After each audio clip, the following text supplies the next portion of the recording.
इयत्ता 11वीच्या अर्थशास्त्र विषयामधील प्रकरण 2 पैसा या चॅप्टरमध्ये आपलं स्वागत आहे. सुरुवातीला आपण प्रस्तावना पाहू. मानव हा बुद्धिमान प्राणी आहे. पैशाचा शोध हा जगातील अनेक महत्त्वपूर्ण व मूलभूत शोधांपैकी एक आहे. क्राउथर यांच्या मते ज्ञानाच्या प्रत्येक शाखेत काही मूलभूत संशोधन असते. उदाहरणार्थ विज्ञानात अग्नीचा शोध, यांत्रिक शास्त्रात चाकांचा शोध इत्यादी. पैशाचा शोध हा असाच एक महत्त्वपूर्ण शोध असून त्याने मानवाच्या आर्थिक आयुष्यात क्रांतिकारी बदल घडवून आणला आहे. पैशाद्वारे विविध वस्तू व सेवांची खरेदी विक्री करता येते. पैशामुळे गरजांचे समाधान होते. आधुनिक अर्थव्यवस्था पैशावर अवलंबून आहे. दैनंदिन व्यवहारात पैसा हा वस्तू विनिमयातील समस्या दूर करतो. या ठिकाणी वस्तू विनिमयात काय अडचणी होत्या याला आपण बार्टर सिस्टीम म्हणतो. बार्टर सिस्टीममध्ये वस्तूच्या बदल्यात वस्तू दिली आणि घेतली जात होती. पैसा त्यावेळेस वापरला जात नव्हता किंवा त्याचा शोध नव्हता. वस्तू विनिमय पद्धतीमध्ये अनेक प्रकारच्या अडचणी येत होत्या. त्यामध्ये पहिली होती गरजांच्या दुहेरी संयोगाचा अभाव. दुसरी होती मूल्याचा सामायिक मापदंडाचा अभाव. नंबर 3 वस्तूंचा साठा करण्यातील अडचण. नंबर 4 विभाज्यतेची अडचण. आणि नंबर 5 विलंबित देणी देण्यातील अडचण. तर या समस्या आपण थोडक्यात पाहूया. या ठिकाणी वस्तू विनिमयातील अडचण जसं होती. वस्तू विनिमय म्हणजे काय? गुड्स ज्याला आपण बार्टर सिस्टीम म्हणतो. वस्तूच्या बदल्यात वस्तू देणे घेणे म्हणजे वस्तू विनिमय होय. बघा, वस्तूच्या बदल्यात वस्तू देणे घेणे म्हणजे वस्तू विनिमय होय. आजही आपण ग्रामीण भागामध्ये पाहतो. आपल्या जवळची वस्तू दुसऱ्याला देतो आणि त्यांच्याकडली आपणाला जी आवश्यक वस्तू आहे ती घेत असतो. म्हणजे वस्तूच्या बदल्यात वस्तू दिली आणि घेतली जात असते. वस्तू विनिमयात काय अडचणी होत्या नंतर म्हणून पैशाचा शोध लागला. तर वस्तू विनिमयामध्ये अशा अनेक प्रकारच्या अडचणी होत्या. वस्तू विनिमयामध्ये त्याच्यामध्ये पहिली अडचण होती गरजांच्या दुहेरी संयोगाचा अभाव. वस्तू विनिमय व्यवस्थेची मुख्य मर्यादा म्हणजे गरजांच्या दुहेरी संयोगाचा अभाव होय. उदाहरणार्थ अ व्यक्तीकडे कापड आहे, त्या बदल्यात त्याला तांदूळ हवा आहे. ब व्यक्तीकडे तांदूळ आहे पण त्याला अ व्यक्तीकडून कापड नको आहे. यामध्ये दुहेरी संयोगाचा अभाव असल्याने वस्तू विनिमय शक्य नाही. बघा, दुहेरी संयोगाचा अभाव आहे. दुहेरी संयोग म्हणजे काय? तर दोन व्यक्तीजवळील वस्तू एकमेकाला आवश्यक असणे म्हणजे दुहेरी संयोग. समजा अ कडे कापड आहे, त्याला तांदूळ पाहिजे होते. ब कडे तांदूळ आहेत तर ब कडे तांदूळ असून त्याला जर कापड पाहिजे असते तर इथं व्यवहार झाला असता. पण अ कडे कापड आहे, त्याच्या बदल्यात त्याला तांदूळ हवे आहेत. परंतु ब कडे तांदूळ असून सुद्धा ब ला तांदळाच्या बदल्यात दुसरं काहीतरी हवे आहे, कापड नको आहे त्याला. म्हणून अ आणि ब एकमेकाला जरी भेटले तरी तो व्यवहार होत नव्हता. कारण अ व्यक्तीकडे कापडाच्या बदल्यात तांदूळ पाहिजे पण ब व्यक्तीकडे तांदूळ असून त्याला तांदळाच्या बदल्यात कापड नको आहे. तर आणखी दुसरीच कोणती तरी वस्तू पाहिजे. म्हणून अशा प्रकारच्या व्यक्तीच्या तो शोधात आहे. त्याला जी वस्तू आवश्यक आहे ती वस्तू मिळवायची तांदळाच्या बदल्यात. आणि असा व्यक्ती शोधायचा की ज्याला तांदूळ पाहिजेत आणि याला एखादी वस्तू पाहिजे. तर अशाच प्रकारचा माणूस शोधावा लागत असायचा. म्हणून हे इतके फिरत असत आणि नंतर फिरून फिरून एखाद्या ठिकाणी अशी व्यक्ती अला भेटते की त्याच्याकडलं कापड घेऊन तांदूळ द्यायला तयार आहे आणि तांदळाच्या बदल्यात त्याला कापड पाहिजे. म्हणजे अशा व्यक्तीचा शोध घ्यायचा की अजवळची वस्तू त्याला पाहिजे आणि समोरच्याला सुद्धा अजवळची वस्तू समोरच्याला पाहिजे आणि समोरच्याची वस्तू अ व्यक्तीला पाहिजे. म्हणजे दोघांच्याही गरजा भागतील. त्या दोघांची भेट झाल्यानंतर एकमेकाजवळच्या वस्तूंची एकमेकांना गरज आहे अशाच व्यक्तीचा शोध घ्यावा लागत असे. परंतु या ठिकाणी अ आणि ब असे व्यक्ती आहेत. अ कडे कापड आहे, तांदूळ पाहिजे, परंतु ब कडे तांदूळ आहेत पण तांदळाच्या बदल्यात त्याला कापड नको आहे. त्याला दुसरीच एखादी कोणती तरी वस्तू हवी आहे. म्हणून अने जर ब ची भेट घेतली तर त्याचा व्यवहार होऊ शकत नाही. म्हणून तो दुसऱ्या पुन्हा व्यक्तीच्या शोधात फिरत असतो आणि असं सतत सतत फिरल्यानंतर असा एखादी व्यक्ती सापडतो की कापड त्याला पाहिजे आणि समोरच्याजवळ तांदूळ आहेत आणि तांदूळ याला पाहिजेत. मग अशा व्यक्तीची भेट होणे कठीण होते. म्हणून गरजांच्या दुहेरी संयोगाचा अभाव होता. त्याच्यानंतर नंबर 2, मूल्याच्या सामायिक मापदंडाचा अभाव. वस्तू विनिमय पद्धतीत वस्तूचे मूल्य मोजण्यासाठी प्रमाणित मापकाचा अभाव होता. उदाहरणार्थ 2 लिटर दुधाची तुलना 2 किलो तांदळाबरोबर करता येत नाही. म्हणजे याला मूल्याच्या सामायिक मापदंडाचा अभाव. जसं की आज आपण प्रत्येक वस्तूचं मूल्य पैशात काढतो. एक टेबल बरोबर 100 रुपये, एक खुर्ची बरोबर 50 रुपये, असं आपण प्रत्येक गोष्टीचं मूल्य पैशात काढतो. तसं त्या काळामध्ये मूल्याचा सामायिक मापदंड नव्हता. उदाहरणार्थ या ठिकाणी 2 लिटर दुधाची तुलना 2 किलो तांदळाबरोबर करता येत नाही. कशावरून केलं आपण? 2 लिटर दूध बरोबर 2 किलो तांदूळ हे आपण आपल्या मनानं ठरवलेलं आहे. एक सामायिक मापदंड नाही. समजा उदाहरणार्थ आपणाला 1 लिटर दूध बरोबर किती भाजी, किती किलो भाजी, किंवा 1 किलो भाजीच्या बदल्यात किती लिटर दूध घ्यायचं, हे प्रत्येक वेळेस आपल्याजवळ असलेल्या वस्तूच्या बदल्यात दुसऱ्या वस्तूचे किती नग मिळणार किंवा दुसऱ्या वस्तूच्या बदल्यात आपल्या वस्तूचे किती नग द्यायचे हे प्रत्येक वस्तूच्या संदर्भात बदलत असत. त्याच्यामुळे मूल्याचा सामायिक मापदंड नव्हता. उदाहरणार्थ आपल्याला कापड घ्यायचं समजा, मग 1 मीटर कापडाच्या बदल्यात किती लिटर दूध द्यायचं, 1 किलो कांदे पाहिजे तर 1 किलो कांद्याच्या बदल्यात किती लिटर दूध द्यायचं, असं प्रत्येक ठिकाणी हे ठरवणं कठीण होतं.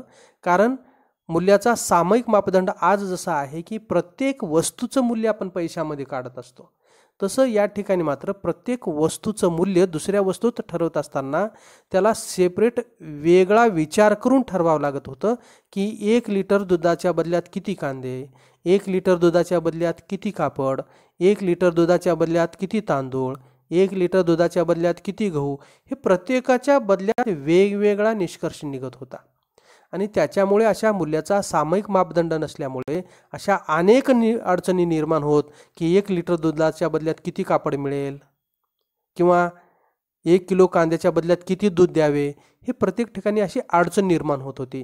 म्हणून मूल्याचा आजचा जसा पैसा जसा सामायिक मापदंड आहे, प्रत्येक वस्तूचं मूल्य आपण पैशात काढतो, तशा प्रकारचा सामायिक मापदंड पूर्वी नव्हता. त्याचा अभाव होता. असल्यामुळे अशा प्रकारच्या अडचणी येत होत्या. त्याच्यानंतर नंबर 3, वस्तूचा साठा करण्यातील अडचण. भविष्याच्या उपभोगासाठी वस्तू साठवणे गरजेचे असते, परंतु नाशवंत वस्तूचा साठा करणे अवघड होते. उदाहरणार्थ दूध, अंडी, मासे, भाजीपाला इत्यादी. तसेच जागेच्या अभावामुळे अवजड वस्तू साठवणे कठीण होते. म्हणजे वस्तूचा साठा करण्यातील अडचण, वस्तू विनिमय पद्धतीमध्ये वस्तूचा साठा करण्यातील ही एक अडचण होती. कारण आज आपण काय करतो, आपण आपल्या जवळची वस्तू विकतो आणि पैसा बचत करतो आणि भविष्य काळात आपल्याला ज्या वस्तूची गरज आहे त्या वस्तू आपण पैशाचा वापर करून ती वस्तू पुन्हा खरेदी करत असतो. म्हणजे ती वस्तू भविष्यात उपयोगी येणार आहे म्हणून ती आपण आपल्याजवळ साठवून न ठेवता तिची विक्री करत असतो. कारण का, तर ती कशी साठवून ठेवायची, आपल्याजवळ जागा कमी असते आणि मग त्याची साठवण कशी करायची, किंवा ती वस्तू नाशवंत असेल तर अशा नाशवंत वस्तू जास्त काळ ठेवल्या तर ते खराब होऊन जातील. म्हणून आज आपण काय करतो, दूध, अंडे, मासे, भाजीपाला विकतो आणि पैसे कमवतो आणि पैशाच्या सहाय्याने भविष्यामध्ये वर्षांनी 6 महिन्यांनी जेव्हा कधी आपल्याला आवश्यक असेल तेव्हा त्याच पैशाने आपल्याला आवश्यक असणाऱ्या टिकाऊ किंवा नाशवंत वस्तूची पुन्हा खरेदी करत असतो. परंतु वस्तू विनिमय पद्धतीमध्ये आपल्याला आपल्याजवळ असणाऱ्या वस्तूच पुन्हा साठवून ठेवाव्या लागायच्या, कारण भविष्यामध्ये पुन्हा त्याची जर गरज पडली तर मग त्याच्यासाठी अशा नाशवंत वस्तू साठवून ठेवणे कठीण होते. आणि त्याचबरोबर अशा टिकाऊ वस्तू जरी असल्या तरी त्यांची साठवण करून ठेवण्यासाठी जी काही जागेची अडचण होती त्याही समस्या निर्माण होत होत्या. म्हणून वस्तूचा साठा करण्यातील अडचण ही वस्तू विनिमय पद्धतीतली एक महत्त्वाची अडचण मानली जाते. कारण का, तर त्या वस्तू अगोदर पैशात रूपांतरित केल्या जात नव्हत्या. वस्तू भविष्यामध्ये आपल्याला लागत असतील तर वस्तू जपून ठेवाव्या लागायच्या आणि अशा प्रत्येक वेगवेगळ्या वस्तू भविष्यात आपल्याला गरजेच्या पडतील म्हणून आपण जर साठवून ठेवायचं म्हटलं तर त्या सर्व वस्तू साठवून ठेवण्यासाठी जागा कमी पडते आणि अशा प्रकारच्या काही वस्तू असतात ज्या की पर्शिएबल किंवा नाशवंत असतात. अशा प्रकारच्या वस्तू भविष्यात साठवून ठेवण्यासाठी कठीण असतं कारण त्या नाशवंत वस्तू खराब होत असतात. म्हणून वस्तूंचा साठा करून ठेवण्याची जी अडचण आहे ती वस्तू विनिमय पद्धतीतली एक महत्त्वाची अडचण समजली जाते. नंबर 4, वस्तूच्या विभाज्यतेची अडचण. प्राणी, घर इत्यादींचे छोट्या भागात विभाजन करणे गैरसोयीचे होते. त्यामुळे एका वस्तूचा दुसऱ्या वस्तूशी विनिमय करणे अवघड होते. उदाहरणार्थ, या व्यक्तीकडे गव्हाचे पोते आहे, त्याला विनिमयात शेळी हवी आहे. या व्यक्तीकडे शेळी आहे, त्याला गव्हाचे अर्धेच पोते हवे आहे. अशा वेळेस गव्हाचे अर्धे पोते असे विभाजन करणे शक्य आहे, परंतु जिवंत शेळीचे विभाजन करणे शक्य नाही. विभाज्यतेची अडचण निर्माण झाल्यामुळे विनिमय होऊ शकत नाही.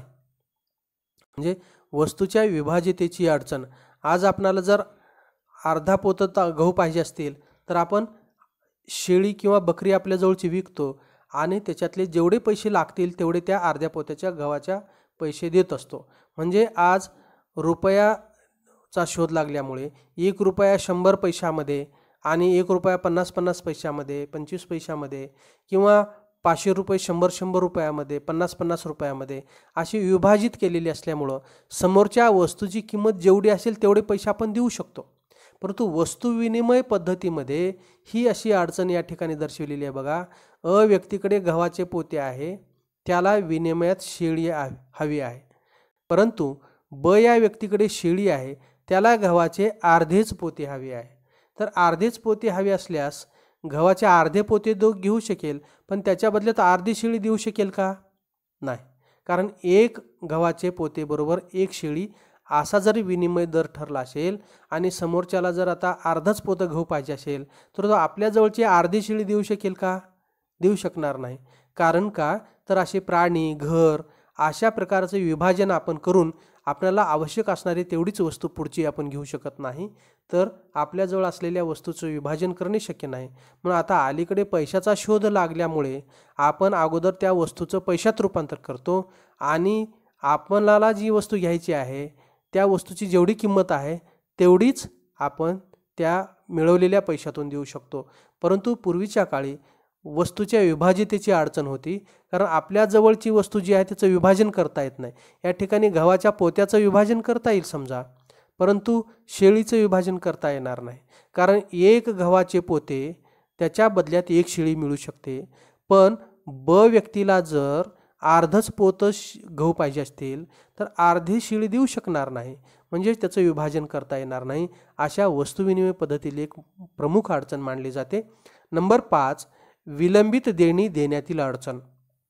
विलंबित देणी म्हणजे भविष्यातील देणी व कर्जाची परतफेड होय, परंतु वस्तू विनिमयात वस्तुरूपाने कर्ज परत करणे हे अवघड होते. उदाहरणार्थ, भविष्यात नाशवंत वस्तूची त्याच स्वरूपात परतफेड करणे अवघड होते. उदाहरणार्थ, आपण समजा एक 10 घोडे कर्जाने घेतलेले आहेत आणि आपल्याला ते 10 वर्षांनी परतफेड करायचे आहे. तर ज्या स्वरूपामध्ये आपण घोडे घेतले 10 वर्षापूर्वी ते 10 वर्षानंतर परत करत असताना तशाच स्वरूपामध्ये त्याच वयात किंवा तशाच तब्येतीचे घोडे आपण वापस करू शकत नाही. म्हणून विलंबित देणी देण्यातील अडचण ही समस्या निर्माण होते, कारण आपल्याला कर्ज मिळणार आहे प्राण्याच्या स्वरूपामध्ये किंवा वस्तूंच्या स्वरूपामध्ये आणि वापस करत असताना सुद्धा तशाच प्रकारच्या स्वरूपात आपण ते कर्ज वापस करू शकत नाही, कारण घेतलेले प्राणी आपण तरुण वयातले घेतलेले आहेत आणि तेच 10 वर्षांनी वापस करायचे म्हटलं तर तशाच प्रकारची वस्तू किंवा तोच प्राणी तशाच प्रकारे त्याच स्थितीत वापस करू शकत नाही. म्हणून विलंबित देणी देण्यातील अडचण ही वस्तू विनिमय पद्धतीतली एक प्रमुख अडचण आहे. म्हणून अशा 5 ज्या अडचणी आहेत, गरजांच्या दुहेरी संयोगाचा अभाव, मूल्याच्या सामायिक मापदंडाचा अभाव, वस्तूंचा साठा करण्यातील अडचण, विभाज्यतेची अडचण आणि विलंबित देणी देण्यातील अडचण, ह्या 5 समस्या समोर असल्यामुळे आपल्याला पैशाचा शोध लावणं हे आवश्यक होतं. पैशाची व्याख्या. नंबर 1, प्राध्यापक क्राउथर. जी वस्तू विनिमय माध्यम म्हणून सर्वसाधारणपणे स्वीकार्य असते आणि त्याचबरोबर जी वस्तू मूल्यमापनाचे व मूल्य संचयाचे कार्य करते अशी कोणतीही वस्तू म्हणजे पैसा. क्रॉथरच्या व्याख्येमध्ये पैशाच्या कार्यावर भर दिलेला आहे. जी वस्तू सर्वसाधारणपणे स्वीकार्य असते, जनरल ॲक्सेप्टॅबिलिटी, त्याचबरोबर मूल्यमापनाचे मेजरमेंट ऑफ व्हॅल्यू आणि स्टॉक ऑफ व्हॅल्यू असे 3 प्रमुख कार्य करणारी कोणतीही वस्तू जर असेल तर त्याला आपण पैसा असं म्हणत असतो. जी वस्तू विनिमयाचे माध्यम, मीडियम ऑफ एक्सचेंज म्हणून, बघा मीडियम ऑफ एक्सचेंज म्हणून general acceptability, measurement of value and stock of value अशी कार्य करणारी, कोणतेही विनिमयाचे माध्यम म्हणून कार्य करणारी, सर्वसाधारणपणे स्वीकार्य असणारी, मूल्यमापनाचे व मूल्यसंचयनाचे कार्य करणारी अशी कोणतीही वस्तू म्हणजे पैसा होय. म्हणून ह्या 3, जी वस्तू विनिमयाचे माध्यम, मीडियम ऑफ एक्सचेंज म्हणून, सर्वसाधारण स्वीकार्य, जनरल ॲक्सेप्टॅबिलिटी, आणि त्याचबरोबर जी वस्तू मूल्यमापनाचे म्हणजेच मेजरमेंट ऑफ व्हॅल्यू व मूल्य संचयाचे स्टॉक ऑफ व्हॅल्यूचे कार्य करते अशी कोणतीही वस्तू म्हणजे पैसा. त्याच्यानंतर नंबर 2 आहे प्राध्यापक वॉकर, जो पैशाची कार्य करतो तो पैसा होय. म्हणून पैशाची विविध कार्य जे आहेत, जो पैशाची कार्य करतो तो पैसा, अशी व्याख्या प्राध्यापक वॉकर यांनी केलेली आहे. त्याच्यानंतर पैशाची उत्क्रांती. पैसा अस्तित्वात येण्याचे कारण उत्क्रांती आहे, क्रांती नव्हे. म्हणजेच अचानक झालेला बदल नाही. पैशाचा शोध आज आपण क्रेडिट कार्डपर्यंत आलेलो आहोत, किंवा डेबिट कार्डपर्यंत, किंवा प्लास्टिक मनीपर्यंत आलेलो आहोत, किंवा आज आपण पेटीएम म्हणजे डिजिटल वॉलेट वापरून आपण आर्थिक व्यवहार करतो. एकंदरीत आजच्या स्थितीला येण्याचा हा काही क्रांती होऊन झालेला बदल नव्हे, तर हळूहळू काळानुसार पैशाच्या वेगवेगळ्या बाबी आपण स्वीकार केल्या. सुरुवातीला प्राणी पैसा किंवा वस्तू पैसा म्हणून वापर केल्यानंतर हळूहळू काळानुसार बदल होत होत आज आपण या स्टेजला येऊन पोहोचलेलो आहोत. म्हणून टप्प्याटप्प्याने बदल झालेला आहे, उत्क्रांती झालेली आहे, आणि उत्क्रांतीतून आपण इथपर्यंत येऊन पोहोचलेलो आहोत. अचानकच बदल झालेला नाही. क्रांती आणि उत्क्रांतीतला हा फरक आहे. क्रांती म्हणजे उत्स्फूर्त अचानक झालेला बदल म्हणजे क्रांती असते, आणि हळूहळू टप्प्याटप्प्याने झालेला बदल म्हणजे उत्क्रांती. म्हणून पैसा अस्तित्वात येण्याचं कारण काय असेल तर उत्क्रांती. टप्प्याटप्प्याने आपण इथपर्यंत आलेलो आहोत. म्हणून पैसा अस्तित्वात येण्याचे कारण उत्क्रांती आहे, क्रांती नव्हे.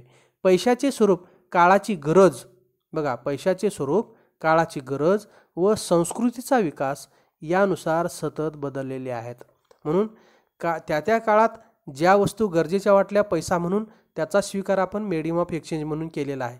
त्याचबरोबर वेगवेगळ्या संस्कृतीमध्ये वेगवेगळ्या प्रकारचे खडे, वेगवेगळ्या प्रकारच्या वस्तू आपण पैसा म्हणून स्वीकारलेला आहे. म्हणून संस्कृतीमध्ये जसा जसा विकास होत गेला तसा तसा, आणि काळानुसार लोकांची जशी गरज वाटली त्यानुसार सतत त्यामध्ये बदल झालेले आपल्याला दिसतात. आजच्या आधुनिक काळात वापरल्या जाणाऱ्या पैशाचे स्वरूप हा काळाप्रमाणे झालेल्या बदलाचा परिणाम आहे. म्हणजे आजच्या काळातला जो पैसा आहे, प्लॅस्टिक मनी किंवा क्रेडिट कार्ड, डेबिट कार्ड किंवा भीम, पेटीएम अशा प्रकारचा जो बदल झालेला आहे तो आजच्या आधुनिक काळातला वापरल्या जाणाऱ्या पैसे स्वरूप हा काळाप्रमाणे झालेल्या बदलाचा परिणाम आहे. पैशाच्या उत्क्रांतीनुसार चलनाचे विविध प्रकार खालीलप्रमाणे आहेत. बघा या ठिकाणी पशु पैसा सुरुवातीला होता, नंतर वस्तू पैसा आला, त्याच्यानंतर धातू पैसा, नंतर धातूची नाणी, नंतर कागदी पैसा, कागदी पैशानंतर पतपैसा, पतपैशानंतर प्लॅस्टिक पैसा, आणि आता इलेक्ट्रॉनिक पैसा.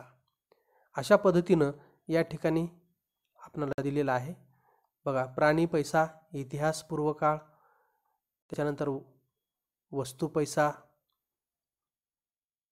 धातू, धातूची नाणी, कागदी पैसा, त्याच्यानंतर पतपैसा म्हणजे चेक, त्याच्यानंतर प्लॅस्टिक पैसा म्हणजे ATM कार्ड वगैरे, डेबिट कार्ड, त्याच्यानंतर हा इलेक्ट्रॉनिक पैसा म्हणजे ऑनलाईन पेमेंट आपल्याला करता येतं इंटरनेटच्या माध्यमातून.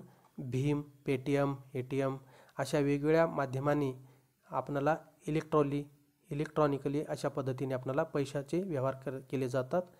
ऑनलाईन पेमेंट आपण करू शकतो.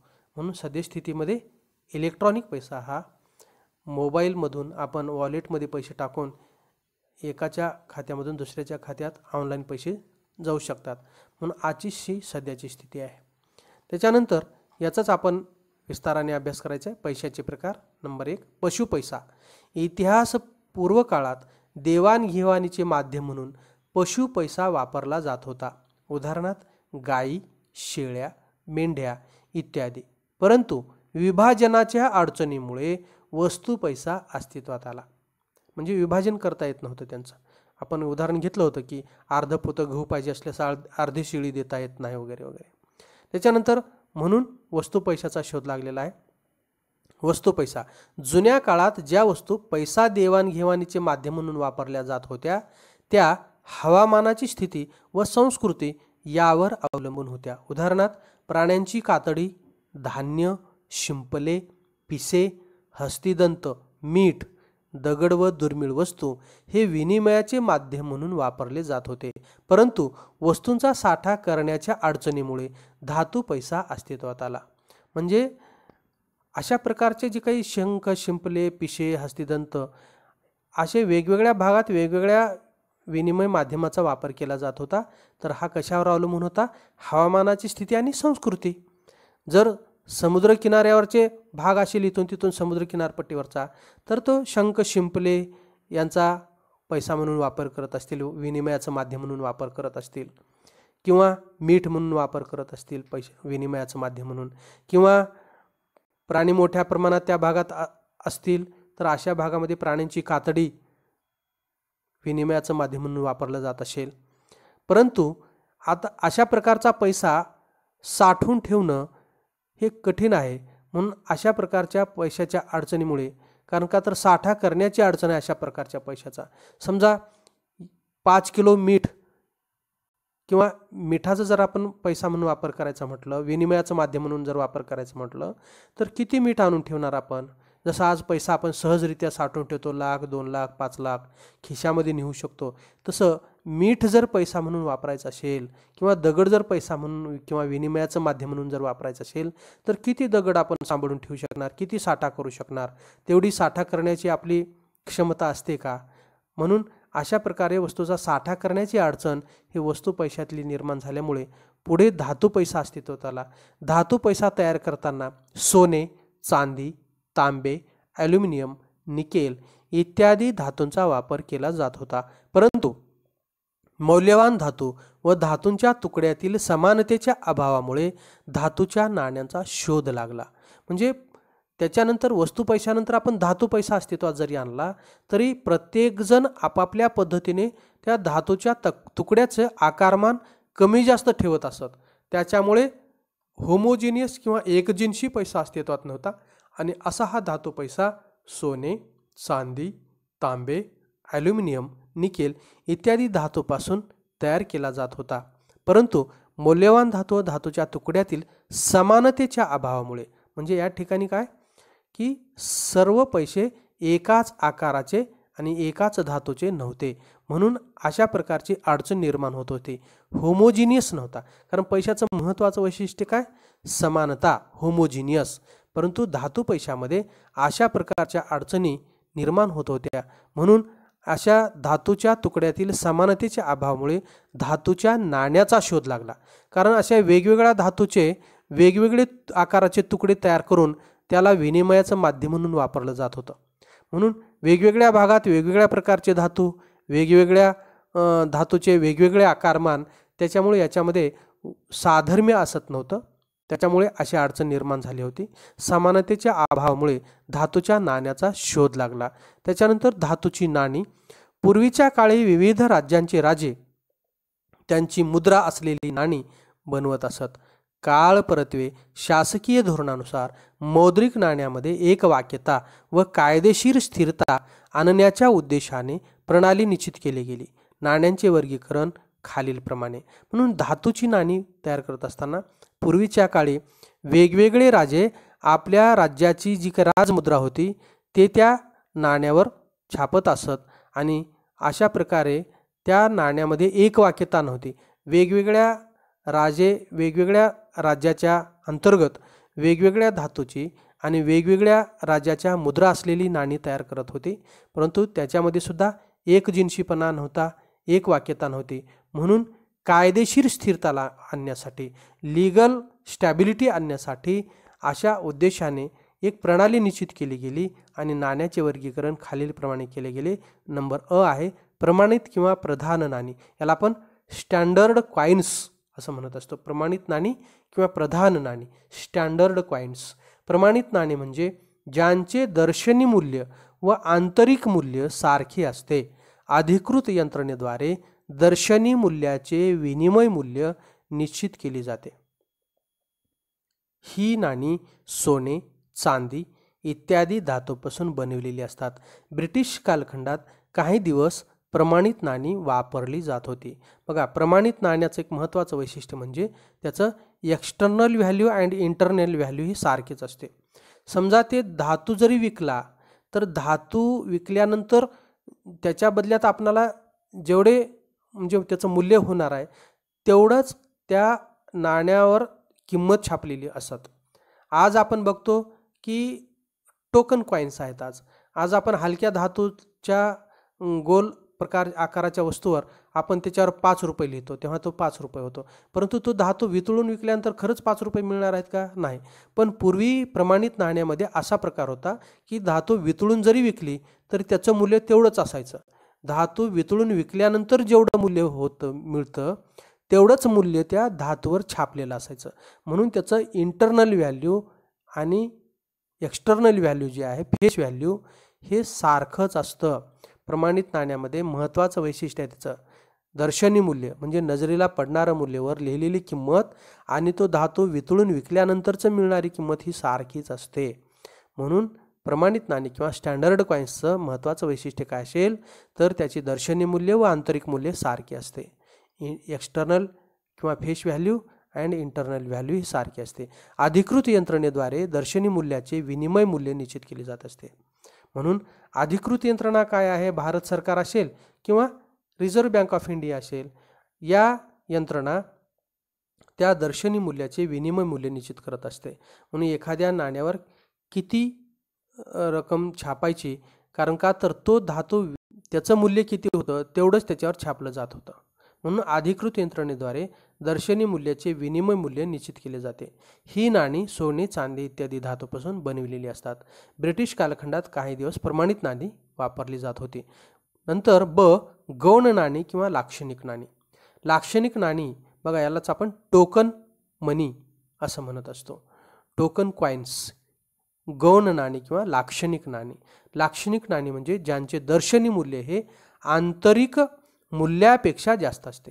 ही नाणी ॲल्युमिनियम, निकेल यासारख्या कमी दर्जाच्या धातूपासून बनविलेली असतात. भारताच्या चलनातील सर्व नाणी लाक्षणिक किंवा गौण नाणी आहेत. गौण नाणी ही कमी मूल्याची असल्याने तुलनेने कमी रकमेच्या व्यवहारामध्ये वापरली जातात. गौण नाण्याच्या वहनीयतेच्या अडचणीमुळे कागदी पैसा अस्तित्वात आला. बघा, गौण नाणी किंवा टोकन नाणी कशी असतात? हलक्या धातूची असतात. कशी? ॲल्युमिनियम, निकेल यासारख्या. आणि अशा हलक्या धातूची बनवलेली असल्यामुळे याचं दर्शनी मूल्य आंतरिक मूल्यापेक्षा जास्त असतं. बघा, आज आपण जर उदाहरण बघितलं तर की 2 रुपये एक साध्या हलक्या धातूचं 2 रुपयाचं नाणं आहे, पण त्याच्यावर 2 रुपये लिहिलेलं आहे. तो धातू जर वितळून विकला तर आपल्याला 2 रुपये बिलकुल मिळणार नाहीत. एकदम हलका आणि निकृष्ट दर्जाचा धातू आहे, पण त्या कायदेशीर यंत्रणेने त्याच्यावर 2 रुपये लिहिलेला आहे आणि त्या धातूच्या कॉईनला आपण विनिमय मूल्य किती दिले? 2 रुपये. म्हणून फेस व्हॅल्यू किती आहे? 2 रुपये. पण इंटरनल व्हॅल्यू किती आहे त्याची? इंटरनल व्हॅल्यू एवढी कमी आहे, ते धातू वितळून विकल्यानंतर आपल्याला 2 रुपये नाही, 1 रुपयासुद्धा मिळणार नाही किंवा 50 पैसेसुद्धा मिळणार नाहीत. परंतु तो एक विशिष्ट आकार देऊन त्याच्यावर 2 रुपये लिहिलेला आहे. म्हणून समोर आपल्याला नजरेला येणारं जे मूल्य आहे ते 2 रुपये आहे, म्हणजे ते जास्त आहे. आणि तो धातू वितळून विकल्यानंतर त्याचं मूल्य अत्यंत कमी मिळणार आहे आपल्याला. म्हणून या ठिकाणी दर्शनी मूल्य हे म्हणजे नजरेला येणारं मूल्य हे जास्त आहे. कशापेक्षा? आंतरिक मूल्यापेक्षा. म्हणजे तो धातू वितळून विकल्यानंतर मिळणारी रक्कम म्हणजे आंतरिक मूल्य. ही नाणी ॲल्युमिनियम, निकेल यासारख्या कमी दर्जाच्या धातूपासून बनवलेली असतात. म्हणून आपण अर्थव्यवस्थेमध्ये छोटे छोटे व्यवहार करण्यासाठी आपण या हलक्या धातूच्या पैशाचा वापर करतो किंवा गौण नाण्याचा वापर करतो. जसं की छोटी छोटी नाणी, काडी, बिडी, तंबाखू, सिगारेट किंवा अशा प्रकारच्या मीठ, कापड किंवा पेन, शाई, वही अशा छोट्या छोट्या बाबी ज्या आहेत, अशा छोट्या छोट्या वस्तू खरेदी करण्यासाठी ज्यांचं मूल्य कमी आहे, अशा प्रकारच्या कमी मूल्यांचे व्यवहार करण्यासाठी अशा वस्तू कॉईन्सचा वापर करत असतो. म्हणून गौण नाणी ही कमी मूल्यांची असल्याने तुलनेने कमी रकमेच्या व्यवहारामध्ये वापरली जातात. गौण नाण्याच्या वहनीयतेच्या अडचणीमुळे कागदी पैसा अस्तित्वात आला, परंतु आपण सर्वच रकमा ह्या कॉईन्समध्ये देऊ शकत नाही किंवा नाण्यामध्ये देऊ शकत नाही. समजा ठीक आहे, एखाद्या वस्तूची 5 रुपये किंमत आहे, तर आपण हलक्या प्रतीच्या अशा छोट्या छोट्या मूल्य असलेल्या नाण्याने देऊ शकतो. 5 रुपयाचं नाणे किंवा 25 रुपयाची भाजी घ्यायची, तर आपण 5-5 रुपयाचे 5 कॉईन्स देऊ शकतो. परंतु 1-1 रुपयाचे 25 कॉईन्स देणं किंवा 1000 रुपये द्यायचे तर 1-1 रुपयाच्या कॉईन्समध्ये देणं हे परवडणारं नाही किंवा त्याची वाहतूक करण्यातली अडचण आहे. एखाद्याला समजा 1 लाख रुपये द्यायच्यात आणि ते 1 लाख रुपये आपण 1 रुपयाच्या कॉईन्समध्ये, 2 रुपयाच्या कॉईन्समध्ये किंवा 5 रुपयाच्या कॉईन्समध्ये जर द्यायचं म्हटलं तर ते वाहून नेणं, त्याला त्याची मोजदाद करणं, त्याचा व्यवहार करणं, त्याचा हिशोब ठेवणं हे कठीण जातं. म्हणून आपण कमी कमी मूल्याचे जे आर्थिक व्यवहार असतात, जे 5 रुपयाची वस्तू आहे, 10 रुपयाची वस्तू आहे, 3 रुपयाची वस्तू आहे, 1 रुपयाची, एकदम कमी मूल्याच्या वस्तूच्या खरेदी विक्रीमध्ये अशा कमी मूल्याच्या चलनाचा किंवा कॉईन्सचा वापर केला जात असतो. त्याच्यानंतर नंबर 5 आहे कागदी पैसा. कागदी पैसा हा धातूच्या पैशाला पर्याय आहे. भारतात नोटा चलनात आणण्याचा एकाधिकार मध्यवर्ती बँकेकडे आहे. मध्यवर्ती बँक म्हणजे रिझर्व्ह बँक ऑफ इंडिया किंवा RBI, reserve bank of India. Bharat सरकार व मध्यवर्ती बँकांकडून अंमलात आणलेल्या कागदी चलनाचा समावेश कागदी पैशात होतो. भारतामध्ये 1 रुपयाची नोट व सर्व प्रकारची नाणी भारत सरकारकडून चलनात आणली जातात. महत्त्वाचं वाक्य लक्षात घ्या. भारतामध्ये 1 रुपयाची नोट व सर्व प्रकारची नाणी भारत सरकारकडून चलनात आणली जातात व त्या पुढील चलनाच्या निर्मितीचे अधिकार मध्यवर्ती बँकेकडेच म्हणजेच रिझर्व्ह बँक ऑफ इंडियाकडे आहेत. कागदी पैसा हाताळण्यातील गैरसोय व पैसा साठवण्यातील जोखीम या कारणामुळे बँक पैसा अस्तित्वात आला. म्हणजे बघा की कागदी पैसा का अस्तित्वात आला, तर हे धातूची नाणी जी आहेत आपणाला साठवून ठेवण्यात आणि वाहतूक करण्यात, पोर्टल करण्यात आपणाला अडचण निर्माण होत होती. म्हणून आपण पेपर करन्सी अस्तित्वात आणलेली आहे. पेपर करन्सीचे सुद्धा फुल कन्व्हर्टिबिलिटी, पार्शल कन्व्हर्टिबिलिटी म्हणजे त्याचे सुद्धा प्रकार आहेत, परंतु या ठिकाणी दिलेले नाही. म्हणजेच कागदी पैसा का अस्तित्वात आला, तर धातू पैशाच्या वहनीयतेत अडचण होत असत. त्याचा हिशोब ठेवणे, वाहतूक करणे, पैसा साठवून ठेवणे अडचण होती.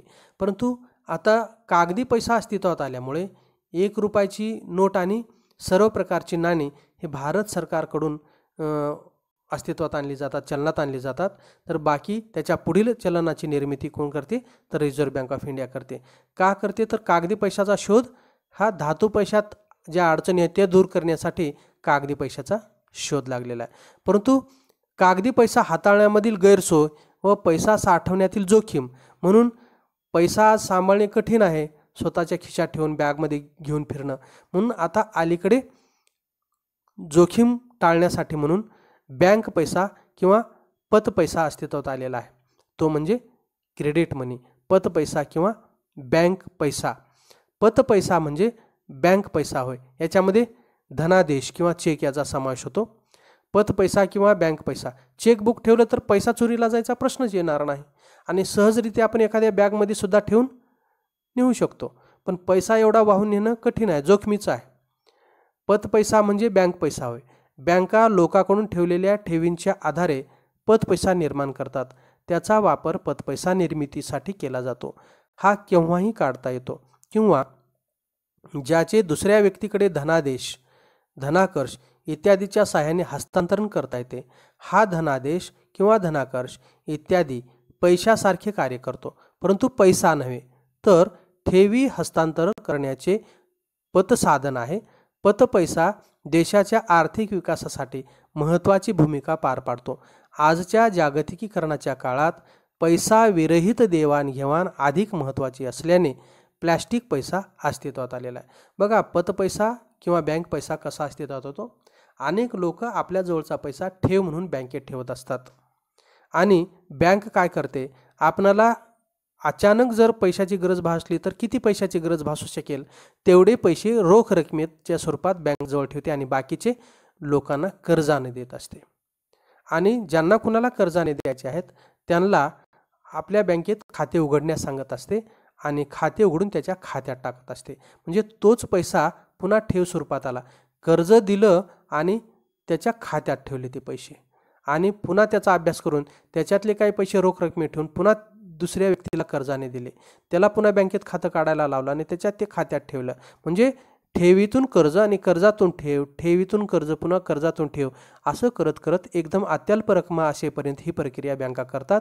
आणि आर्थिक व्यवहार करत असताना त्यांना चेक बुक देतात. समजा एखाद्या व्यक्तीचे बँकेमध्ये 50,000 रुपये होते किंवा आहेत आणि बँकेने त्याचे एक 5,000 10,000 रुपये रोख रक्कम बँकेजवळ ठेवली आणि बाकीच्या लोकांना कर्जाने दिलेली आहे आणि त्याला एक चेकबुक दिलेला आहे. जेव्हा त्याला गरज पडेल एखाद्या व्यक्तीचे 5,000 रुपये द्यायचे आहेत तर तो काय करेल, बँकेने त्या व्यक्तीला जे चेकबुक दिलेलं आहे त्या चेकबुकमधील त्या एक चेक काढेल आणि त्या चेकवर समोरच्या व्यक्तीचं नाव लिहील आणि त्या चेकवर नाव लिहून त्याला तो आपली सही करून देईल आणि तो सांगेल की हा चेक घेऊन तू बँकेकडे जा, तुझं ज्या बँकेत खातं आहे त्या बँकेत जा आणि तो चेक तू त्या बँकेत लाव. आणि मग ह्या व्यक्तीने या व्यक्तीच्या नावाने जो चेक दिलेला आहे तो एक प्रकारे एक आदेशच असतो. हा व्यक्ती ज्या बँकेमध्ये चेक नेऊन लावेल ती बँक काय करते, या दुसऱ्या बँकेशी संपर्क साधते आणि सांगते की तुमच्या या व्यक्तीच्या खात्यातून 5,000 रुपये आमच्या बँकेमध्ये पाठवा, कारण त्या व्यक्तीने दिलेला जो चेक आहे तो तुमच्या बँकेत खाता असणारा व्यक्ती आहे. म्हणून तुमच्या बँकेत खाता असणाऱ्या व्यक्तीने आमच्या बँकेत खाता असणाऱ्या व्यक्तीला जो चेक दिलेला आहे 5,000चा त्याने आमच्या बँकेत जोडलेला आहे, तरी तुम्ही तुमच्या एक्स व्यक्तीच्या खात्यातून 5,000 रुपये आमच्या बँकेकडे ट्रान्सफर करा. म्हणजे अशा प्रकारे चेकने व्यवहार होऊ शकतात. प्रत्यक्ष हातात पैसा कुणाच्याही मिळत नाही, फक्त चेकने हा चेक दिला की याच्या खात्यामध्ये ते 5,000 रुपये जमा होतात.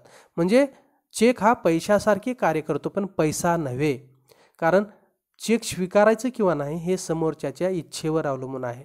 म्हणून धनाकर्ष असेल किंवा डिमांड ड्राफ्ट असेल, बँकेने बँकेवर काढलेला आदेश असतो.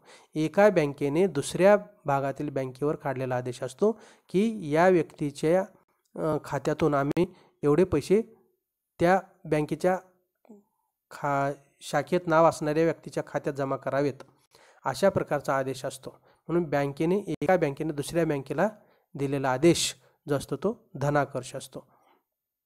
अशा प्रकारे पत पैसा, कागदी चलनाची जी जोखीम आहे पैसा साठवण्याची किंवा पैसा हाताळण्याची, याच्यावर उपाय म्हणून पत पैसा किंवा बँक पैसा अस्तित्वात आला.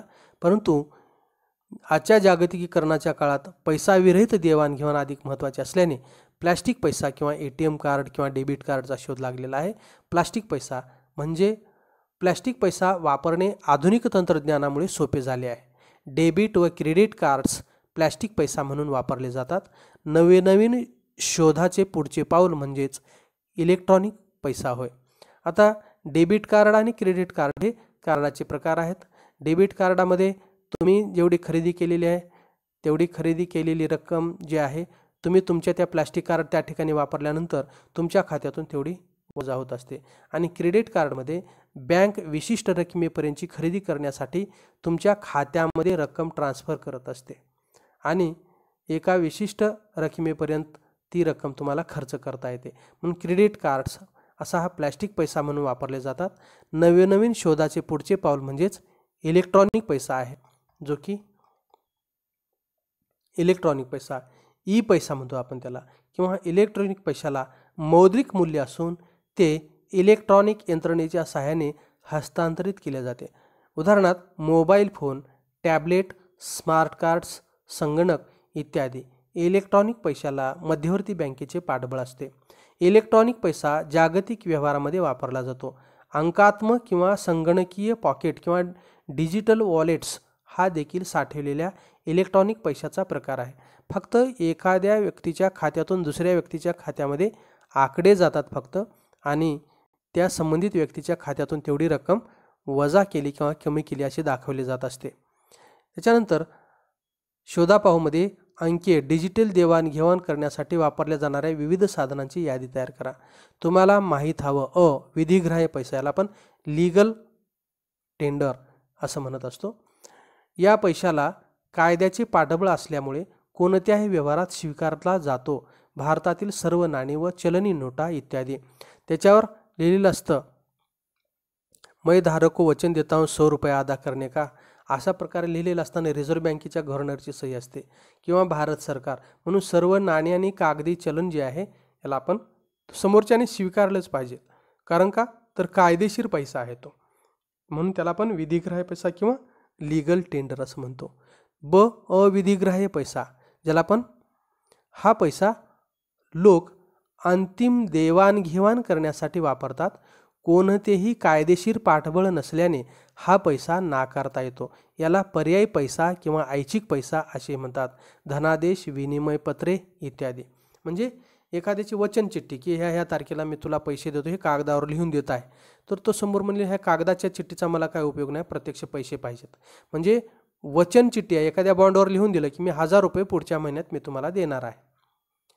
तर अशा प्रकारच्या वचन चिठ्ठीचा समोरच्याने स्वीकार केला तर पैशाच्या देवाणघेवाणीतील ती अडचण दूर झाली असे म्हणता येईल. त्याचबरोबर एखाद्याला चेक दिला, हे 50,000 रुपयाचा चेक पुढच्या महिन्यामध्ये तो बँकेच्या खात्यात जोड, म्हणजे माझ्या खात्यातून तुझ्या खात्यात ट्रान्सफर होतील. तो म्हणेल मला तुमचा धनादेश घेऊन काय करायचं नाही, मला प्रत्यक्ष पैसे पाहिजेत. म्हणूनच याला आपण धनादेश किंवा विनिमय पत्रे हा अविधिग्राह्य पैसा असं आपण म्हणत असतो. त्याच्यानंतर पैशाचे गुणधर्म. पैशाचे वेगवेगळे गुणधर्म आहेत. नंबर 1, सार्वजनिक स्वीकार्यता, याला आपण जनरल ॲक्सेप्टॅबिलिटी म्हणतो. पैसा या वस्तूमध्ये सार्वजनिक स्वीकार्यता हा गुणधर्म असल्याने तो विनिमयाचे माध्यम म्हणून वापरला जातो. म्हणजे समाजातल्या सर्व घटकातल्या प्रत्येक व्यक्तींनी ती वस्तू किंवा तो कागद जो पैसा म्हणून किंवा नाणं म्हणून वापरतो तो सहजपणे प्रत्येकाने स्वीकारला पाहिजेत. त्याच्याबद्दल कोणी शंका घेता कामा नये. म्हणून पैशाचं एक महत्त्वाचं वैशिष्ट्य काय असेल तर सार्वत्रिक स्वीकार्यता.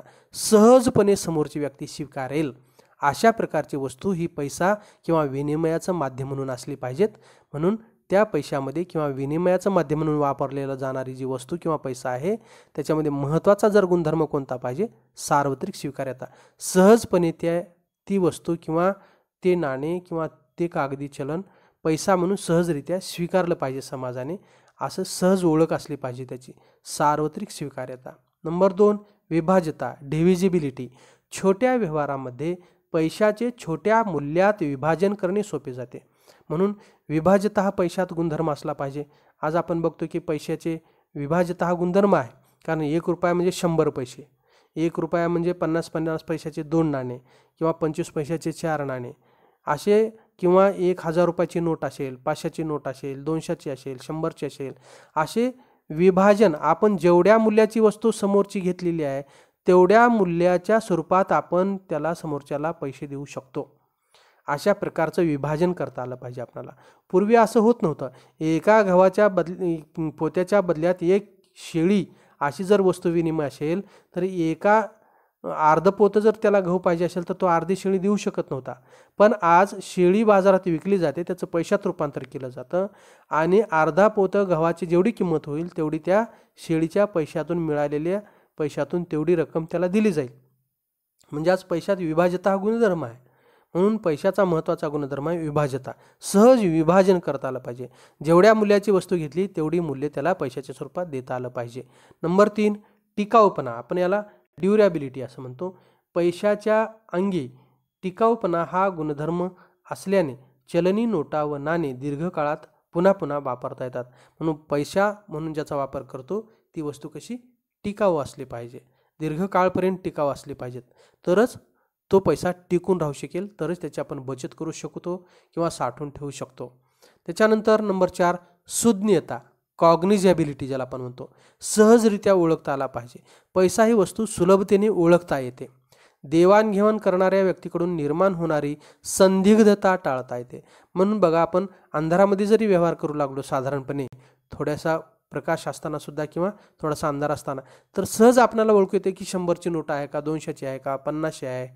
ही म्हणजे सहज समाजाला ओळख असलेली वस्तू पैसा म्हणून असली पाहिजे. म्हणून पैशामध्ये सुज्ञता किंवा सुलभतेने ओळख असणारी वस्तूच पैसा म्हणून वापरली गेली पाहिजे. त्याच्यात संदिग्धता असता कामा नये. नाहीतर एखाद्याची 100 रुपयाची नोट घेतली आणि आपण त्याला तपासत बसलो, ही 100 रुपये आहेत का, 50 रुपये आहेत का, 200 रुपये आहेत, हे 50 रुपये नव्हेतच किंवा 100 रुपयाची नोटच नव्हे, याच्याबद्दल शंका घेता कामा नये. अशा प्रकारची संदिग्ध वस्तू पैसा म्हणून वापर करता आला नाही पाहिजे. म्हणून पैसा म्हणून जे वस्तूचा वापर करतो, ज्या कागदी चलनाचा वापर करतो, त्याच्यामध्ये सुज्ञता हा गुणधर्म असला पाहिजे. त्याच्यानंतर नंबर 5 आहे वहनीयता किंवा पोर्टेबिलिटी. एका ठिकाणाहून दुसऱ्या ठिकाणी सहजगत्या सोयीनुसार वाहून नेता येणारा पैसा असला पाहिजे. उदाहरणार्थ चलनी नोटा. आज आपण सहजपणे आपल्या हातात, खिशात किंवा बॅगमध्ये अनेक 4 लाख 5 लाख रुपये सहजरित्या वाहून नेऊ शकतो. कारण आकाराने लहान असतात आणि वजनाने सुद्धा कमी असतात. म्हणून ज्या वस्तूचा विनिमयाचे माध्यम म्हणून वापर करायचा आहे, पैसा म्हणून वापर करायचा आहे, त्या वस्तूमध्ये वहनीयता हा गुणधर्म असला पाहिजे. त्याच्यानंतर नंबर 6 एकजिनसीपणा, होमोजिनियस. एखाद्या विशिष्ट परिमाणाचे पैसे गुण वैशिष्ट्यामुळे एकजिनसी दिसतात. म्हणजे एकजिनसीपणा हा पैशातला महत्त्वाचा गुणधर्म आहे. आज आपण बघतो की 500 रुपयाची नोट आहे, तर सर्व 500 रुपयाच्या नोटा ह्या एकाच आकाराच्या, एकाच रंगाच्या असल्या पाहिजेत, एकाच वजनाच्या असल्या पाहिजेत. किंवा आज आपण बघतो की 5 रुपयाचे कॉईन आहे, तर एकाच आकाराचे, एकाच प्रकारच्या वजनाचे, एकाच प्रकारच्या धातूचे, म्हणजेच एकजिनसीपणा असला पाहिजे. म्हणून एकाच प्रकारच्या पैशामध्ये, एकाच परिमाणाच्या पैशामध्ये सर्व गुण वैशिष्ट्ये ही सारखी असली पाहिजेत. म्हणून एखाद्या विशिष्ट परिमाणाचे म्हणजे 10 रुपयाची नोट आहे समजा, तर सर्व 10 रुपयाच्या नोटाचा आकार, रंग, त्याचे वजन, कागदाचा प्रकार सर्व सारखा असला पाहिजेत. म्हणजेच जी वस्तू आपण पैसा म्हणून वापरतो आणि तो पैसा विशिष्ट परिमाण जे आहे, 5 रुपयाची नोट असेल, 50 रुपयाची नोट असेल, 200 रुपयाची नोट असेल, तर 200 रुपयाच्या नोटा सर्व सारख्याच असल्या पाहिजेत. 100 रुपयाच्या सर्व नोटा सारख्याच असल्या पाहिजेत. 1000 रुपयाच्या सर्व नोटा सारख्याच असल्या पाहिजेत. 50 रुपयाच्या सर्व नोटा सारख्याच आकाराच्या, रंगाच्या असल्या पाहिजेत. म्हणजे एकजिनसीपणा त्याच्यात असला पाहिजे, तरच प्रत्येकाला ती सहजरित्या ओळखता येऊ शकेल. म्हणून होमोजिनियस हे वैशिष्ट्य आहे. नंबर 7 स्थिरता, स्टॅबिलिटी ऑफ व्हॅल्यू. पैशाला स्थिर मौद्रिक मूल्य आहे. ते वस्तू व सेवांचे विनिमय मूल्य मोजण्यासाठी वापरतात. या वस्तूची देवाणघेवाण भविष्यातील गरजानुसार केली जाते. म्हणजे स्थिरता हे पैशाचे एक महत्त्वाचा गुणधर्म आहे. कारण एखाद्या वस्तूच्या बदल्यात आपण जेवढ्या पैशाचे किंवा जेवढ्या मूल्याचं पैसा देतो, त्याच्यात फारसा बदल व्हायला नको आहे. म्हणजेच पैशाला स्थिर मौद्रिक मूल्य आहे. म्हणजेच उदाहरणार्थ समजा 1 किलो साखर बरोबर 40 रुपये आहे, तर याच्यात एवढा बदल व्हायला नको आहे की 1 किलो साखर बरोबर 200 रुपये, 100 रुपये. कारण का, तर ते पैशाचं व्हॅल्यू कमी होत असतं. जेव्हा आपण एखाद्या वस्तूची किंमत वाढली म्हणतो, तेव्हा पैशाचं मूल्य घसरत असतं. पैशाची किंमत जेव्हा वाढते, तेव्हा वस्तूची किंमत जेव्हा वाढते, तेव्हा पैशाची ताकद कमी होते. 1 किलो साखरेच्या बदल्यात आता 100 रुपये जर द्यावे लागत असतील, तर याचा अर्थ आता पैशाची शक्ती कमी झालेली असे म्हणता येईल. म्हणून एवढा मोठा बदल व्हायला नको आहे, जेणेकरून एखाद्या वस्तूला आपण जेवढी किंमत देतो, त्याच्यात आजूबाजूला 5-10 रुपयाचा फरक असला पाहिजे. एकदम एवढा मोठा फरक नको आहे. 5 रुपयाची वस्तू 100 रुपयाला, असं जर असेल तर त्या पैशाला काही अर्थ राहणार नाही आणि त्या पैशाचं जे मूल्य आहे ते स्थिर राहणार नाही. म्हणून पैशाचं मूल्य स्थिर ठेवण्यासाठी तेवढ्याच प्रमाणामध्ये वस्तूचं उत्पादनही करावं लागेल आणि पैशाचा पुरवठा देशातील लोकसंख्या आणि व्यवहार जेवढी संख्या आहे त्यानुसार चलनाची संख्यासुद्धा अस्तित्वात असली पाहिजे. म्हणून वस्तूचा पुरवठा, चलन संख्या याच्यात मेळ बसला पाहिजे आणि पैशाचं मूल्य जे आहे ते स्थिर ठेवण्याचा प्रयत्न केला पाहिजे. म्हणून पैसा अशा प्रकारचे गुणवैशिष्ट्य त्याच्यात असलं पाहिजे. स्थिरता, स्टॅबिलिटी ऑफ व्हॅल्यू हे पैशाचे एक महत्त्वाचा गुणधर्म आहे. अन्यथा पोतं भरून पैसे नेले आणि 1 किलो साखर घेऊन आलं, तर याचा अर्थ पैशाला काही किंमत नाही. खरं वैशिष्ट्य अशा प्रकारचं पैशाचं असत नाही. म्हणून पैशामध्ये स्थिरता हा गुणधर्म असला पाहिजे. पैशाचं मूल्य स्थिर टिकून ठेवण्यासाठी देशामध्ये उत्पादन जे आहे, वस्तूचं उत्पादन वाढलं पाहिजे आणि चलनसंख्यासुद्धा तेवढ्याच प्रमाणात असली पाहिजे जेवढी लोकसंख्या आणि व्यवहारांची संख्या आहे, अन्यथा पैशाला काही किंमत राहणार नाही. म्हणून पैशाचं मूल्य स्थिर टिकून ठेवण्याचं काम रिझर्व्ह बँक ऑफ इंडियाचं आहे आणि ते वेगवेगळ्या साधनाचा वापर करून पैशाचं मूल्य स्थिर ठेवण्याचं काम करत असते.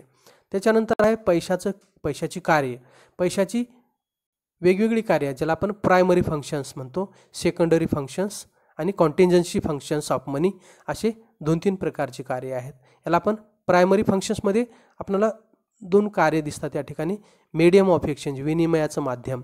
पैशाचे सर्वात महत्त्वाचे कार्य म्हणजे विनिमयाचं माध्यम होय. पैशाच्या आधारे वस्तूची खरेदी विक्री केली जात असते. म्हणून सगळ्यात महत्त्वाचं पैशाचं कार्य कोणतं जर असेल तर मीडियम ऑफ एक्सचेंज. वेगवेगळ्या वस्तूच्या खरेदी विक्रीमध्ये पैसा हे विनिमयाचं माध्यम म्हणून वापरलं जातं. पैशाच्या सहाय्याने वस्तू खरेदी केली जाते आणि पैशाच्या सहाय्याने वस्तू विकली जाते. म्हणून पैसा हे विनिमयाचं माध्यम म्हणून काम करत असते. नंबर 2 आहे मूल्यमापनाचे साधन किंवा हिशोबाचे परिमाण. यालाच आपण मेजरमेंट ऑफ व्हॅल्यू असं म्हणत असतो. मूल्यमापनाचे साधन किंवा हिशोबाचे परिमाण. म्हणून वस्तू व सेवांची किंमत पैशात व्यक्त केली जाते. पैशामुळे वस्तूच्या किमतीची तुलना करता येते. विविध चलनांद्वारे विविध देशातील वस्तूंचे मूल्य व्यक्त करता येते. उदाहरणार्थ भारतातील रुपया, संयुक्त अमेरिकेच्या संस्थानामधील डॉलर, युनायटेड किंगडमचे पाऊंड, जपानचे येन इत्यादी. तसेच सर्व प्रकारचे उत्पन्न, खर्च, मालमत्ता, देणी पैशाच्या स्वरूपात व्यक्त करता येतात. म्हणून आपण या ठिकाणी मूल्यमापनाचे साधन म्हणून जेव्हा पाहतो तेव्हा या वेगवेगळ्या ज्या बाबी आहेत त्या पैशामध्ये व्यक्त करत असतो. म्हणून एखाद्या वस्तूच्या बदल्यात आपण किती पैसे देतो आणि दुसऱ्या वस्तूच्या बदल्यात किती पैसे देतो, त्याच्यावरून कोणती वस्तू स्वस्त आहे आणि कोणती वस्तू महाग आहे याची आपल्याला तुलना करता येत असते. त्याचबरोबर एखाद्या देशाच्या चलनाची तुलना दुसऱ्या देशाच्या चलनाशी करता येते. उदाहरणार्थ $1 बरोबर 75 रुपये. अशा प्रकारचे आपल्याला कोणतं चलन स्वस्त आहे आणि कोणतं चलन महाग आहे हे आपल्याला तुलनात्मकरित्या पाहता येते. त्याचबरोबर आम्ही देशातले राष्ट्रीय उत्पन्न असेल किंवा खर्च असेल, मालमत्ता असेल, देणी असतील सगळी पैशामध्ये व्यक्त करत असतो. कारण वस्तूचं मूल्य काढून आपण ते पैशामध्ये व्यक्त करत असतो. म्हणून सर्व आर्थिक व्यवहार जे आहेत किंवा वेगवेगळ्या देशातल्या राष्ट्रीय उत्पन्नाची तुलना असेल किंवा देशातील राष्ट्रीय उत्पन्नाची किंवा व्यक्तीच्या उत्पन्नाची मोजमाप असेल हे सर्व पैशामध्ये व्यक्त करत असतो. म्हणून पैशाला आपण मूल्यमापनाचे साधन किंवा हिशोबाचे परिमाण म्हणून वापरतो. हे सर्वात महत्त्वाचं काम किंवा प्रायमरी फंक्शन आहे. त्याच्यानंतर ब आहे दुय्यम कार्य किंवा सेकंडरी फंक्शन्स. याच्यामध्ये नंबर 1 आहे विलंबित देणी देण्याचे साधन. वस्तू विनिमय व्यवस्थेत कर्ज घेणे सोपे होते पण त्याची परतफेड करणे अवघड होते. कारण ज्या प्रकारच्या स्वरूपामध्ये आपण वस्तूच्या स्वरूपात कर्ज घेत होतो तशाच स्वरूपामध्ये आपण 5 वर्षानंतर 10 वर्षानंतर वापस करणे कठीण होते. परंतु आज आपण सर्व आपल्याजवळच्या वस्तू विकतो आणि त्याचं पैसा करतो आणि पैशाच्या स्वरूपात कर्ज देतो आणि पैशाच्याच स्वरूपामध्ये कर्ज फेडतो. म्हणून आता विलंबित देणे देण्यातली अडचण जी होती पूर्वी वस्तू विनिमय पद्धतीमध्ये ती आज राहिलेली नाही. उदाहरणार्थ वस्तू विनिमय पद्धतीमध्ये धान्य, गुरे या स्वरूपामध्ये कर्ज घेतलं जात होतं. जी देणी भविष्यात द्यावी लागतात त्याला विलंबित देणी असे म्हणतात. परंतु पैसा हे देणी देण्याचे साधन आहे. पैशामुळे कर्ज देणे व कर्ज घेणे सोपे झाले आहे. पैशाने ही समस्या सोडविली आहे. कारण आपण धान्य आणि गुरे कर्जाच्या स्वरूपात घेतलेली असताना पुन्हा 5 वर्षानंतर 10 वर्षानंतर तशाच प्रकारे घेतलेली जी काही गुरेढोरे होते तशाच स्वरूपामध्ये तशाच ताकदीची गुरेढोरे किंवा धान्य आपण वापस करणं कठीण होतं. परंतु आज आपण कर्ज पैशातच देतो आणि पैशातच घेतो. म्हणून विलंबित देण्याची अडचण आता दूर झालेली आहे. त्याच्यानंतर नंबर 2 आहे मूल्यसंचयाचे साधन स्टॉक ऑफ व्हॅल्यू. पैसा मूल्यसंचयाचे कार्य करतो. पैसा वर्तमान काळातील गरजांची पूर्तता करण्याबरोबरच भविष्य काळातील गरजांची पूर्तता करण्यासाठी वापरला जातो. हे बचतीमुळे शक्य होते. लॉर्ड जेमकिन्स यांच्या मते पैसा वर्तमान काळ व भविष्यकाळ यांच्यातील दुवा आहे. म्हणजे मूल्यसंचयाचे साधन. कारण वस्तू विनिमय पद्धतीमध्ये मूल्यसंचय करायचा म्हणजे वस्तू साठवून ठेवायच्या आणि ते वस्तू साठवून ठेवत असताना नाशवंत वस्तू असतील तर तशा प्रकारच्या वस्तू साठवून ठेवणं शक्य नव्हतं. आणि टिकाऊ जरी वस्तू असल्या तरी त्या वस्तू किती साठवून करणार, त्याच्यासाठी किती भली मोठी जागा लागणार. म्हणून वस्तू साठवून ठेवण्याची अडचण होती. नाशवंत वस्तूची साठवून पुन्हा भविष्यात गरजा भागवण्याची अडचण होती. परंतु आज आपण प्रत्येक वस्तूचं मूल्य जे आहे, नाशवंत वस्तू असेल किंवा टिकाऊ वस्तू असेल, ती बाजारात अगोदर विकतो, त्याचा पैसा करतो आणि त्याची बचत करून ठेवतो आणि भविष्य काळामध्ये त्या पैशाच्या सहाय्याने, त्या बचतीच्या सहाय्याने आपल्या गरजा भागवत असतो. म्हणून लॉर्ड किन्स म्हणतो की पैसा हा वर्तमानकाळ व भविष्यकाळ यांच्यातील दुवा आहे. म्हणजे आज आपल्याजवळच्या वस्तू आणि भविष्यकाळात त्याच पैशाच्या सहाय्याने आपणाला आवश्यक असणाऱ्या वस्तू खरेदी करतो. म्हणजे वर्तमान काळ आणि भविष्यकाळ यांना जोडणारा दुवा म्हणून पैशाला म्हटलेला आहे. आपण पैशाच्या सहाय्याने वर्तमान काळात हे गरजा भागवू शकतो आणि पैशाची बचत करून तशाच प्रकारच्या गरजा भविष्य काळामध्ये भागवू शकतो. म्हणून पैसा हे अशा प्रकारचं फ्रीज आहे की पैशामध्ये कशाही प्रकारची लिक्विड असेल किंवा स्थूल असेल, अशा किंवा टिकाऊ असेल किंवा नाशवंत असेल, अशा सर्व प्रकारच्या वस्तूंची साठवणूक पैशाच्या फ्रीजमध्ये सुरक्षित राहते. म्हणजे आज या नाशवंत वस्तू असतील किंवा टिकाऊ वस्तू असतील, या सर्व वस्तू आपण बाजारात विकतो आणि तो पैसा बचत करून ठेवतो आणि त्या पैशाच्या सहाय्याने भविष्यामध्ये नाशवंत वस्तू असतील किंवा टिकाऊ वस्तू असतील खरेदी करत असतो. त्याच्यानंतर मूल्यांचे हस्तांतरणाचे साधन. मूल्य हस्तांतरणाचे साधन पैशामुळे एका व्यक्तीकडून दुसऱ्या व्यक्तीकडे व एका ठिकाणाहून दुसऱ्या ठिकाणी मूल्याचे हस्तांतरण केले जाते. स्थावर मालमत्ता, इमारत, प्लॉट, दुकान, शेतजमीन इत्यादीची एका ठिकाणाहून दुसऱ्या ठिकाणी खरेदी विक्री करता येते. म्हणजे बघा की पैशामुळे हे सहज सुलभ झालेलं आहे. मूल्यांचं हस्तांतरण जे आहे, मूल्यांचे हस्तांतरण पैशामुळे एका व्यक्तीकडून दुसऱ्या व्यक्तीकडे व एका ठिकाणाहून दुसऱ्या ठिकाणी. बघा, आपण एखादी वस्तू एखाद्या व्यक्तीला पैशाच्या बदल्यात विकतो आणि त्या वस्तूवरील मालकी दुसऱ्या व्यक्तीची होते. आपण पैसे घेतो आणि ती वस्तू दुसऱ्या व्यक्तीकडे जात असते. त्याचप्रकारे दुसऱ्या व्यक्तीकडली वस्तू आपण घेतो आणि त्याला पैसे देतो. म्हणजे पैशामुळे हे शक्य झालेले आहे. वस्तू पैशामुळे एका व्यक्तीकडून दुसऱ्या व्यक्तीकडे व एका ठिकाणाहून दुसऱ्या ठिकाणी मूल्यांचे हस्तांतरण केले जात असते. म्हणून एखाद्याने 10 वस्तू खरेदी केल्या तर त्याच्या बदल्यात आपण 1000 रुपये त्याला दिले, म्हणजे त्या 10 वस्तूचं मूल्य 1000 रुपये आपण त्याला दिलेलं आहे. मूल्यांचं हस्तांतरण केलं. एखाद्या व्यक्तीकडे 1000 रुपये होते, त्याने 1000 रुपये घेतले आणि आपल्या जवळच्या वस्तू त्याला दिलेल्या आहेत. त्याचबरोबर स्थावर मालमत्ता, इमारत या ज्या बाबी आहेत, प्लॉट, दुकान, शेतजमीन इत्यादी एका ठिकाणाहून दुसऱ्या ठिकाणी खरेदी विक्री करता येते. हे पैशामुळे शक्य झालेलं आहे. उदाहरण समजा, आपण महाराष्ट्रामधली जमीन जी आहे किंवा घर आहे, दुकान आहे, ते विकून आपण दुसऱ्या राज्यामध्ये आपली मालमत्ता खरेदी करू शकतो. आपल्या या ठिकाणची जमीन जी आहे, एका गावची जमीन विकून त्याचं पैशात रूपांतर करतो आणि त्या पैशाच्या सहाय्याने दुसऱ्या शहरात किंवा दुसऱ्या राज्यात किंवा दुसऱ्या गावामध्ये जमीन, दुकान किंवा प्लॉट, शेतजमीन खरेदी करतो. हे पैशामुळे शक्य झालेले आहे. अन्यथा आपण एका गावामधलं दुकान किंवा घर किंवा शेतजमीन एका ठिकाणी दुसऱ्या ठिकाणी जशाला तसं नेऊ शकत नाही. कारण का? ते अचल मालमत्ता आहे, ते स्थिर मालमत्ता आहे, स्थावर मालमत्ता आहे. अशा प्रकारच्या स्थावर मालमत्तेचं सुद्धा पैशात रूपांतर करून त्या पैशाच्या सहाय्याने किंवा त्या मूल्याच्या सहाय्याने दुसऱ्या ठिकाणी विशिष्ट भौगोलिक अंतरावर दुसरी जमीन किंवा दुकान किंवा घर घेऊ शकतो. हे पैशामुळे शक्य झालेलं आहे. म्हणून मूल्यांचं हस्तांतरण करणं शक्य झालेलं आहे. तिसरं कार्य आहे कॉन्टिंजन्सी फंक्शन्समध्ये अनुषंगिक कार्य. प्राध्यापक किनले यांच्या मते आधुनिक काळात पैसा प्रत्येक आर्थिक व्यवहारात महत्त्वाची भूमिका पार पाडत असतो. नंबर 1, राष्ट्रीय उत्पन्नाचे मापन. राष्ट्रीय उत्पन्न हे पैशाच्या स्वरूपात मोजले जाते.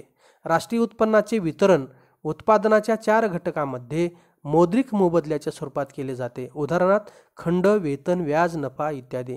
म्हणून राष्ट्रीय उत्पन्नाचे मापन करत असताना आपण देशामधल्या 1 एप्रिल ते 31 मार्च या नवीन आर्थिक वर्षामध्ये जेवढ्या वस्तू आणि सेवा निर्माण झालेल्या आहेत त्यांची बाजारभावानुसार किंमत काढून त्याची बेरीज करत असतो आणि त्या बेरजेच्या स्वरूपात पैशाचं मूल्य बेरजेच्या स्वरूपात मोजल्यानंतर जो आकडा मिळतो तो आपण पैशाच्या स्वरूपात काढलेला असतो. म्हणून त्याला आपण राष्ट्रीय उत्पन्नाचे मापन हे पैशामध्ये करतो किंवा पैशामध्ये सांगत असतो. त्याचबरोबर राष्ट्रीय उत्पन्न निर्माण करत असताना उत्पादनाचे जे घटक आहेत, भूमी, श्रम, भांडवल आणि संयोजक, या प्रत्येक उत्पादन घटकांची भागीदारी राष्ट्रीय उत्पन्नामध्ये किती आहे त्यानुसार राष्ट्रीय उत्पन्नाचा हिस्सा खंडाच्या स्वरूपात, वेतनाच्या स्वरूपात, व्याजाच्या किंवा नफ्याच्या स्वरूपात त्यांना पैशाच्या स्वरूपातच दिला जात असतो. त्याच्यानंतर पतपैशाचा आधार. व्यापारी बँका प्राथमिक ठेवीच्या आधारावर पतपैसा निर्माण करतात. पैसा हा पतनिर्मितीसाठी रोखतेचा आधार आहे. म्हणून पतपैशाचा आधार. बँकामध्ये लोक सुरुवातीला पैसे नेऊन ठेवतात आणि तेच पैसे बँका एखाद्या व्यक्तीला पुन्हा पुढच्या व्यक्तीला कर्जाने देतात. म्हणून लोकांनी ठेवलेल्या ठेवीमधून काही प्रमाणात ठेवी रोख रकमेत स्वतःजवळ ठेवतात आणि बाकीच्या 80-90% ज्या रकमा आहेत त्या दुसऱ्याला कर्जाने देत असतात. म्हणजेच हा जो मूळ पैसा ठेवलेला आहे त्याच्यावरच हा पुढच्या कर्ज, कर्जातून ठेवी, ठेवीतून कर्ज, अशा प्रकारे पुढे पतपैशाचा आधार म्हणून हा मूळ पैसा आहे. म्हणून पैसा जर अस्तित्वात नसेल, बँकेत पैसाच कोणी ठेवला नाही, तर एखाद्या व्यक्तीला दिलेला चेक काहीही उपयोगाचा होणार नाही किंवा दुसऱ्याला आपण कर्ज देऊ शकणार नाहीत या बँका. म्हणून बँका ज्या कर्ज देतात आणि कर्जातून ठेवी निर्माण करतात, ठेवीतून कर्ज निर्माण करतात, म्हणजेच बँक मनी किंवा पतपैसा निर्माण करतात. याचा जर मुख्य आधार कोणता असेल तर तो पैसा आहे. म्हणून व्यापारी बँका प्रायमरी जे काही मनी आहे किंवा प्राथमिक ठेवी ज्या आहेत, सुरुवातीला बँकेमध्ये जो पैसा ठेवलेला आहे त्या पैशातूनच पुढे ही हालचाल चालत असते. उदाहरण जर द्यायचं असेल तर सुरुवातीला बँकेमध्ये जर 10,000 रुपये ठेवलेले असतील तर त्या 10,000वरून बँका 50,000 रुपयापर्यंतचं कर्ज वाटप करू शकतात.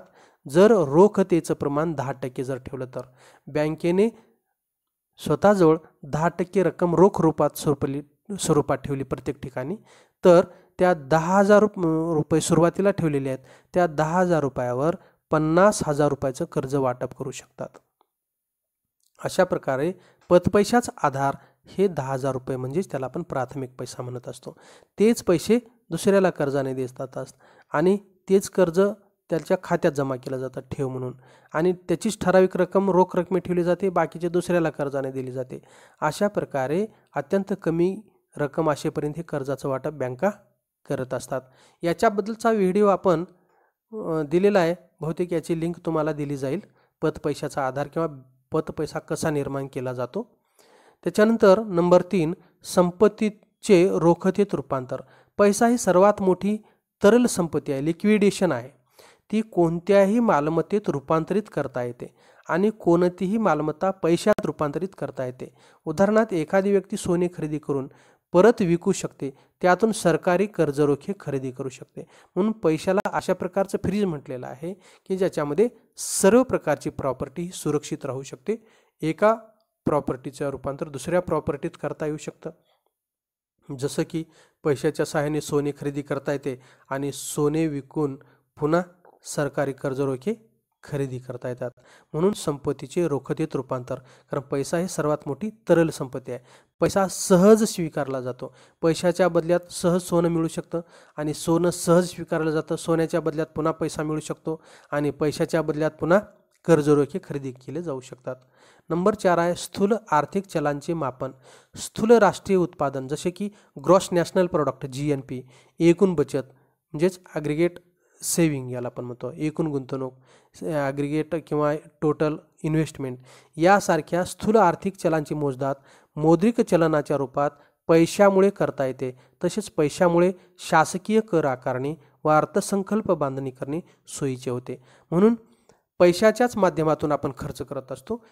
कृषी असेल किंवा उद्योगधंदे असतील किंवा सेवा क्षेत्र असेल, वेगवेगळ्या क्षेत्रावर किती खर्च करायचा किंवा वेगवेगळ्या लोकांवर किती कर बसवायचा, पैशाच्या स्वरूपातच आपण कर जमा करतो आणि अर्थसंकल्पामध्ये किंवा बजेटमध्ये वेगवेगळ्या क्षेत्रावर पैशाच्या स्वरूपातच आपण खर्च करत असतो. आणि एकूण बचत, एकूण गुंतवणूक किंवा ग्रॉस नॅशनल प्रोडक्ट किंवा स्थूल राष्ट्रीय उत्पादन या सर्व बाबी किंवा स्थूल आर्थिक चलामधल्या जे काही मापन आहे ते पैशाच्या स्वरूपाने करत असतो.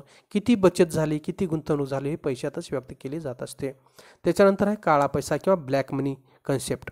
उत्पन्नातील कर न भरल्याने काळ्या पैशाची निर्मिती. उत्पन्नावरील कर न भरल्याने काळ्या पैशाची निर्मिती होते. हा पैसा कायदेशीर, बेकायदेशीर पद्धतीने व कर चुकवेगिरी करून मिळवता येतो. काळ्या पैशामुळे भ्रष्टाचार, लाच, काळा बाजार, साठवणूक इत्यादीत वाढ होते. काळ्या पैशामुळे अशा बेकायदेशीर घडामोडींना चालना मिळते. त्यामुळे आर्थिक विकासात अडथळे निर्माण होतात. काळ्या पैशामुळे आर्थिक, राजकीय व सामाजिक अस्थिरता निर्माण होते. काळ्या पैशावर नियंत्रण आणणाऱ्या विविध साधनांपैकी विमुद्रीकरण हे एक साधन आहे. जागतिक स्तरावर अनेक राष्ट्रांनी या मार्गाचा अवलंब केलेला आहे. जसे काळा पैसा म्हणजे कर चुकून मिळालेला पैसा किंवा कर न भरता ज्या उत्पन्नाची मोजदाद शासनाकडे नाही अशा प्रकारची मालमत्ता म्हणजे काळा पैसा होय.